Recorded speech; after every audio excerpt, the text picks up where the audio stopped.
Adrian, pleasure to have you. Great to be with you, Fareed. So you say that China is better prepared for a divorce with America than America. What do you mean by that? Well, China has long been preparing for less exposure to the U.S., diversifying in all ways, not just in terms of trading partners, investment, but also currencies and payment system. And whichever president comes around, that plan hasn't changed. In fact, the first time around, the Trump tariff wars have set off this complete globalization frenzy among the Chinese companies. 80-something% of them have already implemented going abroad plans. So they're trying to create foreign markets that are not American and things like that. But still, there's a huge amount that they do sell to America, and the tariffs would hurt, right? The tariffs will hurt both countries, but you've seen already a gradual kind of redirection of trade to other countries. In fact, if you look at the EV, solar panels, and all these what they call new productive forces, very little of it is actually going to the U.S. But it's totally pushed them to embrace new opportunities and sign new trade deals and new trading partners. And in fact, after the first time around Trump war, global trade has actually expanded. China's position in the world as a share of global exports has actually risen compared to before, while U.S. is declining. So I think China's response is, while U.S. is kind of going back, they're going to open up as much as possible. So this is why Premier Li has repeatedly said unilateral opening up, zero tariffs on the least developing countries. We should not underestimate the degree and the pace of fragmentation that is happening, multipolarity, and the rise of economic blocks. We're already seeing the data, whether it's investment or trade, the non-aligned blocks with the aligned blocks and their interaction with each other. If you go around the world, you're asking the likes of Brazil or ASEAN countries, what are they saying? The same thing, diversify. Don't be at the mercy of the dollar or the US financial system. What do you make of the efforts that President Putin has made, Xi Jinping has talked about, which is to get away from the hegemony of the dollar? That because the dollar is the international currency, almost 90% of transactions done in dollars, it means the U.S. can levy sanctions, it can cut people out of the countries out of the system. And obviously China, Russia, even some other countries don't like that and want to escape it. So far, it's mostly been talk. Is it more than that now? I think it's much more than that.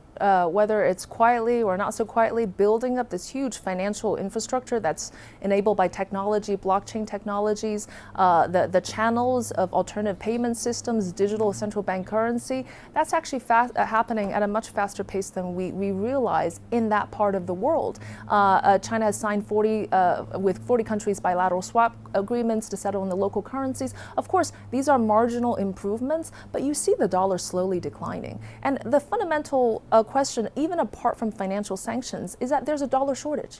Emerging markets, the size of GDP, is growing massively. The demand for dollars is there. There's not enough liquidity. So now the interest rate is high, the dollar is at a very high level. This actually has a huge financial implication on the developing countries who are all looking to diversify. So do you think the Trump administration will be surprised at how resilient China is as it tries to put pressure on it? I think they will. I think, first of all, the resilience of China has been demonstrated to a certain extent. The economic challenges are primarily internally driven. Exports have actually performed quite remarkably. The other countries, not so much, not so resilient.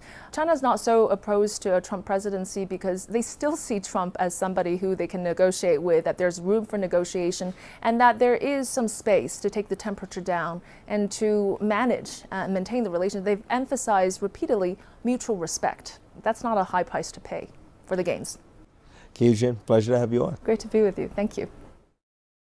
Most people look at China these days and they see an economy that is in serious trouble.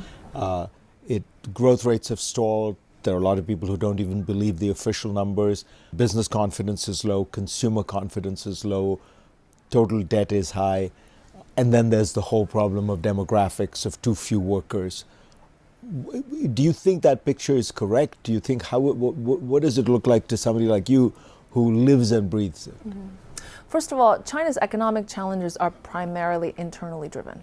They're not due to tariff wars or Trump or US restrictions. They're domestic factors. And the real reason is that I think what people less appreciate outside is real estate has cut it so wide and deep because it's fundamentally a shadow fiscal system and a shadow financial system. So when the real estate came down, it really brought down these two key pillars. Local governments, they have no resources.